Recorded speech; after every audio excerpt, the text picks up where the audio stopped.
Olá a todos, sejam muito bem-vindos mais uma vez ao meu canal. Hoje eu não vou falar sobre política, né? Seja ela nacional, aqui no Brasil, seja ela internacional. Eu não vou estar comentando sobre a situação que abrange aí acerca do coronavírus e que muitas pessoas estão morrendo por desespero, por depressão. Também algumas pessoas estão morrendo devido ao desemprego, à fome, enfim. Hoje eu vou falar sobre a palavra do Criador, a palavra de Deus. E nós precisamos todos os dias elevarmos a nossa alma diante do Criador que criou os céus e a terra. Capítulo 1 do livro de Bereshit, palavra hebraica, né, para o livro de Gênesis. Capítulo 1, onde o Criador ali começa a executar toda a sua obra magnífica que nós contemplamos a cada dia, né? Desde o deitar ao nosso levantar. Eu quero comentar sobre o rei Salomão, filho do rei Davi. Todos nós sabemos que o primeiro rei, depois do período dos juízes, né, foi o rei Saul, também escolhido por Deus, no sentido de uma espécie de consentimento. Na época dos juízes, a nação de Israel tornou a fazer o que era mal aos olhos de Deus. E naquela época o profeta Samuel, filho de Ana, que era estéril, e Ana clamou, suplicou a Deus, e Deus concedeu a Ana um filho chamado Samuel. Ele foi dedicado por toda a sua vida aí ao Criador, ao eterno Deus.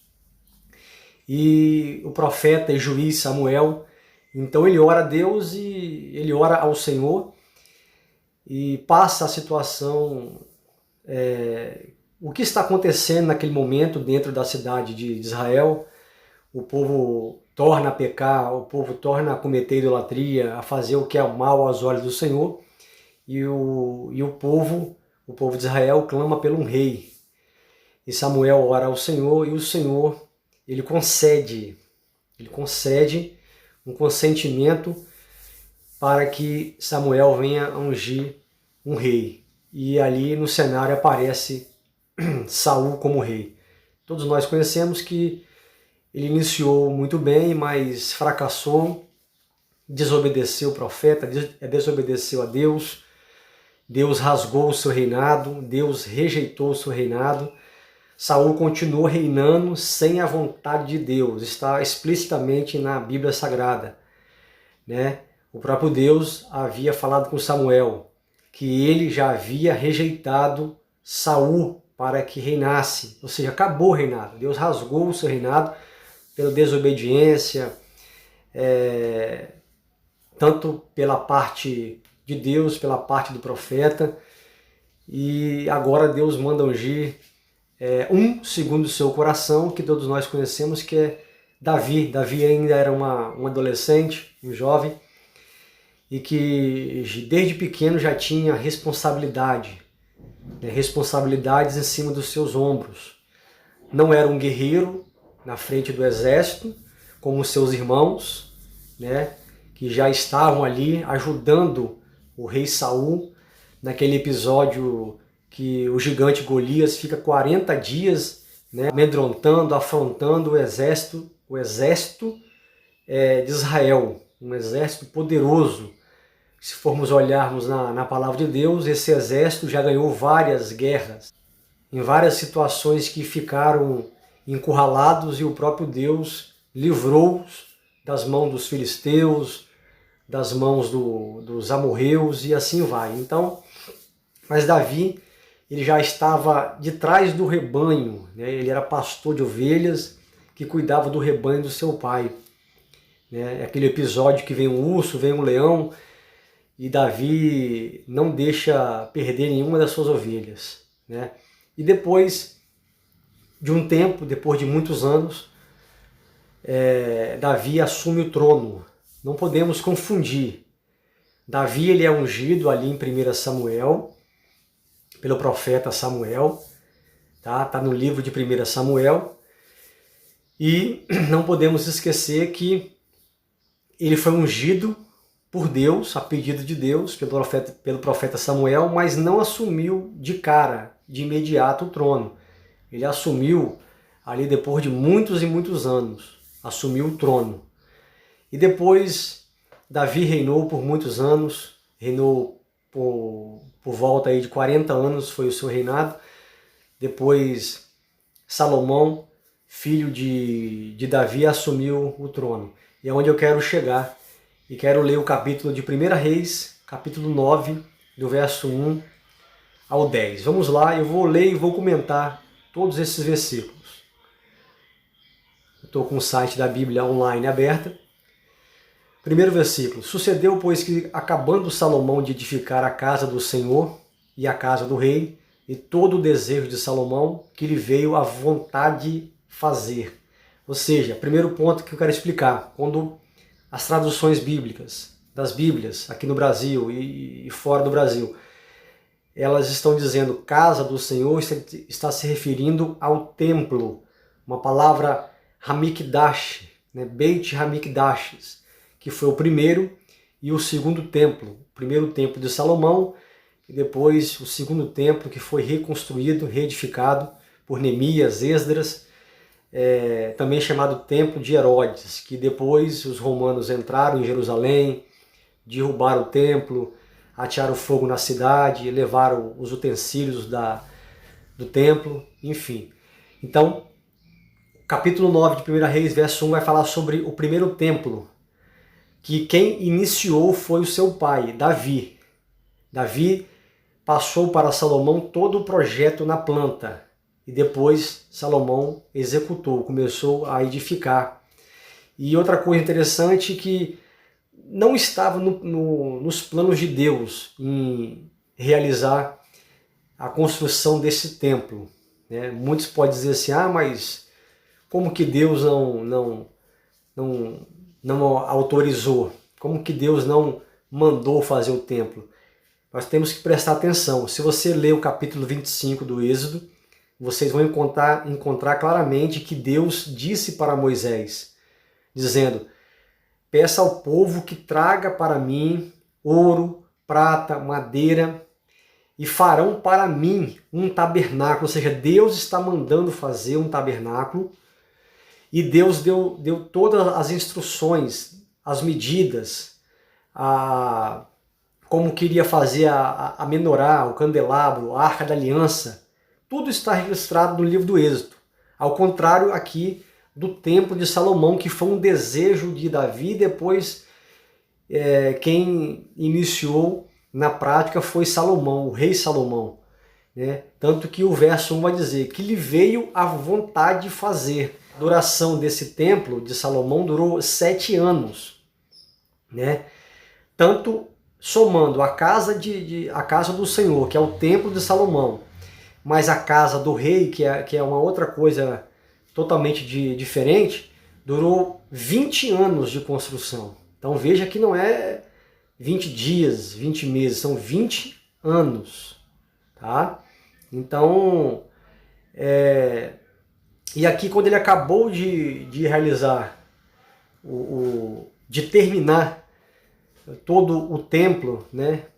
O Beit Hamikdash, o templo magnífico e também a sua casa, a casa do rei, ele orou a Deus, clamou ao Senhor e Deus aparece para Salomão, aparece confirmando, dizendo para Salomão várias situações, várias palavras aí que eu vou continuar lendo o versículo 2 para que possamos compreender. Vamos lá. O Senhor tornou a aparecer a Salomão como ele tinha aparecido em Gibeão.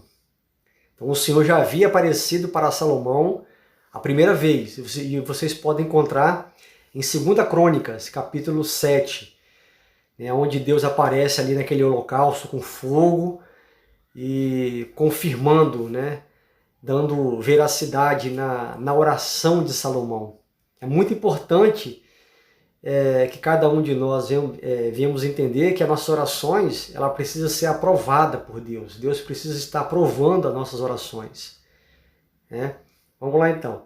Verso 3. E o Senhor lhe disse: ouvi a tua oração e a súplica que fizeste perante mim.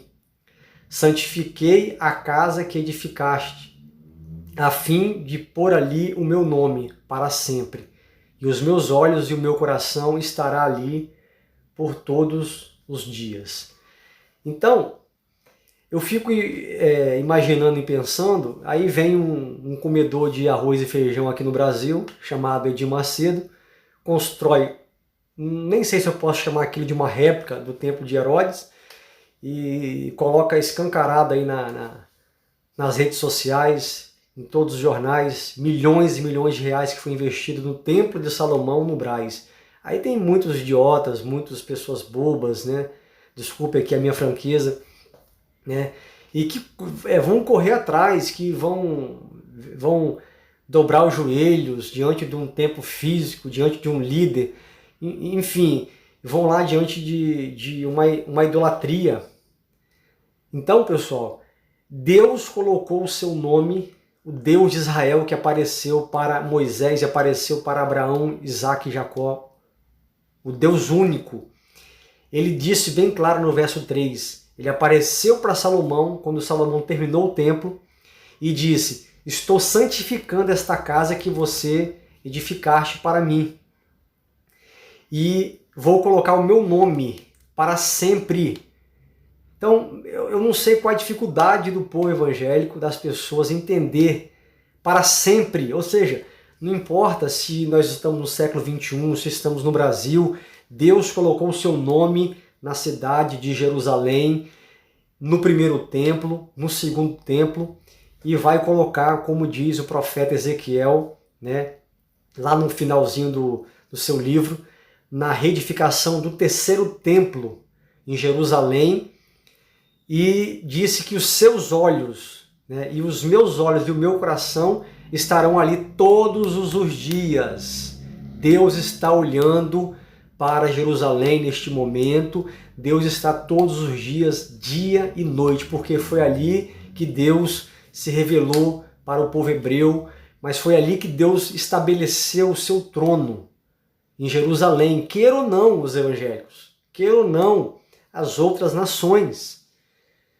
Então, às vezes é difícil. Aí me vem constrói um templo aqui no Brasil e fala que é o templo de Salomão, isso é balela, conversa fiada, furada, isso é idolatria.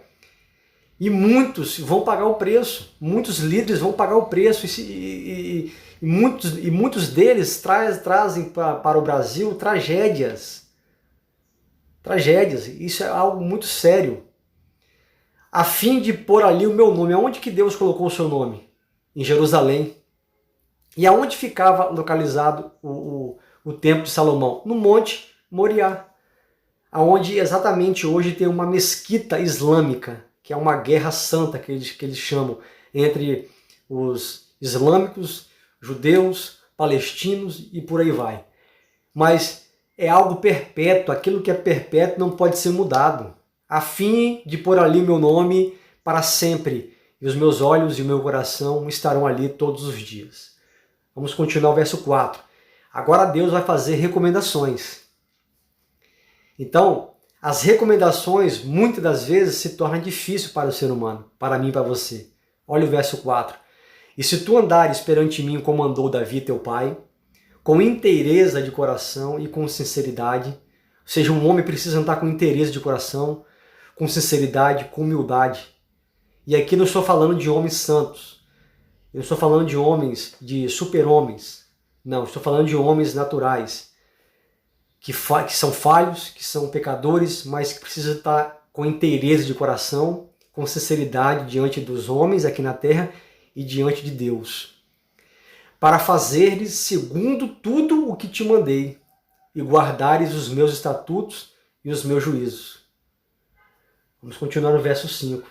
Guardar o quê? Juízos e os meus estatutos. A lei, que é chamada de Torá do hebraico, que foi traduzido erroneamente, né, pela Septuaginta, que é chamada de Pentateuco, né? Não tem nenhum significado semelhante Pentateuco com Torá, não tem. Completamente é uma distância gigantesca o significado da palavra Torá para Pentateuco. Não dá para falar aqui nesse vídeo. Então o que Deus estava dizendo para Salomão? Assim como seu pai guardou, andou na minha presença, por mais que Davi falhou, errou, mas Davi em seus salmos passou pelo vale da sombra da morte, Davi clamou dia e noite, Davi pediu para Deus tirar sua alma do inferno, das profundezas do abismo. É só ler os salmos de Davi, também chamado de Terrilim do hebraico. Então Deus vai dizer, vou colocar meu nome aqui, Salomão, nesse templo que você edificou, e os meus olhos vão estar aqui todos os dias. Então, Israel é uma nação imbatível. Querendo ou não, a China, os Estados Unidos, o Brasil, Israel é uma nação escolhida de sacerdotes, um reino para ser exemplo para toda a humanidade. Então, verso 5, então confirmarei o trono. Deixa eu só voltar aqui para explicar o que é a Torá. A Torá são 613 preceitos, né, os 10 mandamentos e os 603 preceitos que Deus deu para Moisés no cume do Monte Sinai. Moisés subiu mais ou menos umas 3 vezes nesse monte aí, no Monte Sinai. Está registrado ali no capítulo 9 do livro de Devarim, Deuteronômio. Então acompanho lá vocês aí depois. Então Deus ele deu as tábuas dos 10 mandamentos, né? Algo divino que veio do céu, vamos dizer assim, do trono, da moradia de Deus, para vocês entenderem, para as mãos de um humano chamado Moisés. Então nós não estamos lidando com algo desta terra, né? As escrituras sagradas, a Torá de Moisés e todos os preceitos são algo para os judeus, né? As leis que está ali no livro de Vaikra, Levíticos, Deus deu e ordenou para Moisés explicar todas essas leis para que o povo de Israel viesse a obedecer. Caso contrário, Deus ia punir, Deus ia se retirar, e foi isso que aconteceu várias vezes. Todas as vezes que Israel pecou, caiu em idolatria, Deus puniu, matou severamente ao fio da espada, lançou pragas, lançou enfermidades. É só ler o livro do Êxodo, Deuteronômio e por aí vai. Então, Deus deu para Moisés. Moisés subiu com as mãos nuas, sem nada, no Monte Sinai, e desceu com as 2 tábuas dos mandamentos, né? As 2 tábuas dos mandamentos, e ali houve relâmpago, trovões, e diz a Bíblia, no livro de Deuteronômio, que a voz de Deus era nítida, clara. No cume do monte, Deus falava com Moisés, e o povo que estava lá perto do pé do monte, né, ouvia o que Deus falava. Ou melhor, ouvia o que Deus falava, corrigindo aqui. Ouvia tudo aquilo que Deus estava falando para Moisés e o povo lá embaixo falava, ouvia. Então eu não sei hoje esse evangelho, essas igrejas por aí, que faz tudo às escondidas, são umas revelações falsas, um monte de bajuladores que apresentam um Deus cheio de código, um Deus mistificado e por aí vai.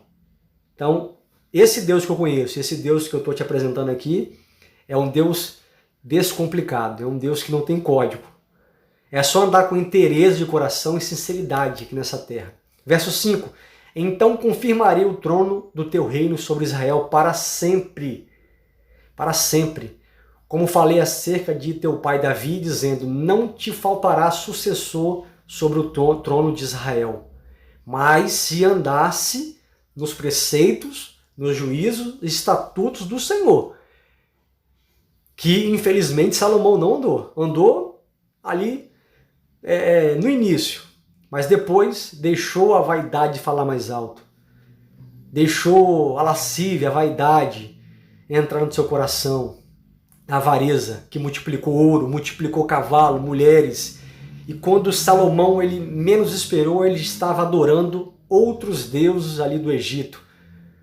Estava se encurvando e literalmente se encurvado diante de outros deuses, e Deus não poupou Salomão. Se Deus não poupou Salomão, se Deus não poupou Moisés, queria matar Moisés no meio do caminho, quanto mais nós, uns meros mortais aqui do Brasil.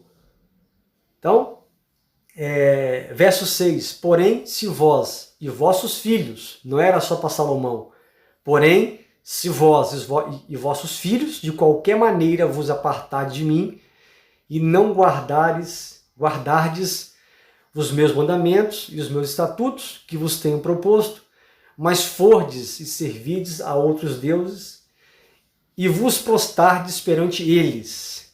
Olha o que Deus vai dizer aqui agora no verso 7. Então destruirei a Israel da terra que lhes dei. Que terra é essa que Deus prometeu a Abraão lá no Gênesis capítulo 12? A terra de Canaã, que depois de muito tempo se tornou a famosa aí, chamada Jerusalém, o país ali de Israel. Vou falar de uma forma grosseira para vocês entenderem, porque o tempo aqui é curto. Ele iria destruir Israel da terra que lhes deu. Capítulo 8 de Deuteronômio. Tem todos os detalhes do que tinha na terra prometida. E também Deus iria destruir a casa, ou seja, o templo que demorou 7 anos, que Salomão construiu, que até a rainha de Sabá saiu da sua localidade, da sua casa, para ver a grandeza deste rei chamado Salomão e de uma sabedoria incomensurável. Até hoje não existiu um homem com a sabedoria de Salomão, um homem mais sábio do mundo até hoje. Uma sabedoria que veio do infinito, do eterno Deus para Salomão. E este homem ficou cercado de uma grande riqueza. Não tem Bill Gates, não tem Rockefeller, não tem nenhum homem neste mundo que possa comparar com a riqueza incomensurável de Salomão. Isso eu falo sem medo de errar. Então destruirei Israel da terra que lhes dei, e a esta casa que santifiquei o meu nome. Lançarei longe de mim, lançarei longe da minha presença. Israel será por provérbio e motejo entre todos os povos. Ou seja, Deus apareceu a segunda vez para Salomão, confirmando que ele estava apoiando Salomão naquela grande empreitada que era a construção do templo, e consentindo que Salomão viesse fazer aquela inauguração. Deus respondeu com fogo sobre o holocausto e fez algumas ou várias recomendações que eu acabei de ler aqui para vocês na Bíblia Online. Então, depois algo triste acontece. Salomão cai em idolatria, o povo cai no desespero. Depois, o seu filho, juntamente com Roboão, ou melhor, o seu filho Roboão, juntamente com Jeroboão, divide as 12 tribos, 10 tribos vai para um lado, 2 vai para o outro, e por aí vai. Fica uma bagunça generalizada dentro de Israel. A idolatria prevalece. As nações falam mal de Israel, criticam Israel, humilham Israel. Aonde está o teu Deus que apareceu, que tirou você do Egito, que agora permitiu que os babilônicos entrassem agora, destruísse o templo e levasse todos os indivíduos, todos os judeus, crianças, mulheres, velhos, para um cativeiro que durou 70 anos na Babilônia, previsto e profetizado pelo profeta Jeremias. E no verso de número 8, e desta casa que é tão exaltada, todo aquele que por ela passar pasmará e assobiará e dirá: por que fez o Senhor assim a esta terra e a esta casa? Verso 9, e dirão: porque deixaram ao Senhor, seu Deus, que tirou da terra do Egito, aos seus pais, e se pegaram a deuses alheios, e se encurvaram perante eles, e os serviram. Por isso trouxe o Senhor sobre eles todo este mal. E não é diferente no Brasil e no mundo evangélico, no mundo gospel, das músicas gospel, dos cantores gospel. Há uma idolatria generalizada. É cantor gospel famoso, é pregador famoso, que dá autógrafo, que não conversa com ninguém, é exaltado, é arrogante, que cobra, é um absurdo para pregar, cantores que fazem show, pessoas que ficam ali na fila esperando para poder ouvir, né, as músicas desses cantores. Tudo isso é idolatria, é só ler o livro do Êxodo. Tudo isso é idolatria, por isso que Deus manda muitas vezes tragédia, Deus muitas das vezes pune uma nação inteira por causa desses absurdos que muitas vezes acontecem dentro das igrejas evangélicas, que não tem nada de Deus, que não tem nada de evangelho sendo pregado. Então a coisa é muito séria, mais séria do que vocês pensam. E para encerrar esse vídeo, o verso 10, e sucedeu ao fim de 20 anos, esses 20 anos somando 7 anos ali da casa que Salomão construiu, que é o primeiro templo, somando deu um total de 20 anos, que Salomão edificara as duas casas, a casa do Senhor, que é o templo, onde seria feito para colocar a Arca da Aliança no Santo dos Santos, o lugar santo, o pátio, o altar do sacrifício, e por aí vai. Então, era esse vídeo que eu quero passar para vocês, deixar para nossa reflexão, para que nós venhamos elevar nossas almas, não cair em idolatria, não cair em falácia, não se apegar às coisas terrenas, que a nossa alma não venha se apegar a nenhum pastor, nenhum líder político, religioso, que é chamado de grande, né, entre aspas, aqui nessa terra. Vamos nos apegar a Deus, confiar no Senhor. Que Deus abençoe a todos, um forte abraço e até o próximo vídeo.